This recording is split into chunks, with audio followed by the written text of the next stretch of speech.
Hi friends, ఈ pant ఖరాబ్ అయిపోయిందన్నమాట. ఇప్పుడు నేను పిల్లో కవర్ ఎలా కుట్టాలో మీకు చూపిస్తాను. మనకి ఈ సైజు పిల్లో కవర్ కావాలి. ఇప్పుడు ఎలా కుట్టాలో చూపిస్తాను. ఈ ప్యాంట్ కట్ చేసుకొని కుట్టుకోవాలి.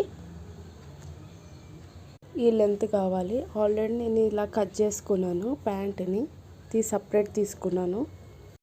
ఇప్పుడు మనం ఇలా స్టిచ్ చేసుకున్నాం. ఆల్రెడీ ఇది స్టిచ్ ఉంది, ఇక్కడ కూడా ఉంది. ఇక్కడ ఇలా స్టిచ్ చేసేసుకొని అది పెట్టేసుకున్నాం. స్టిచ్ చేసేసుకున్నాం కదా, ఇప్పుడు ఇవి పెట్టేసుకున్నాం. Pillow cover కుట్టేశానండి. ఇగో చూడండి, పిల్లోస్ ఇలా స్టిచ్చింగ్ చేసేసుకున్నాను. ఇలా లోపల పిల్లోస్ పెట్టేసేసాను. పిల్లోస్ పెట్టేసి ఇలా కుట్టేసేసాను.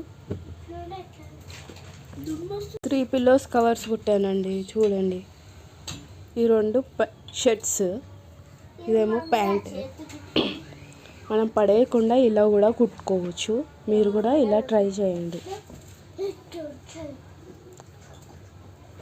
ఇగో ఇలా వాష్ చేసుకోవాలంటే బటన్స్ ఇప్పాలి. దీనికి ఓన్లీ మొత్తం స్టిచ్చింగ్ చేశాను కాబట్టి, ఇది ప్యాంట్ కదా, మొత్తం స్టిచ్చింగ్ చేశాను. దీనికి పిల్లో కవర్స్ వేసుకోవచ్చు, లేకపోతే ఇలానే అనుకోవచ్చు. మీరు కూడా ఇలా ట్రై చేయండి. ఎలా ఉంది? బాగుందా? సబ్స్క్రైబ్ చేయండి.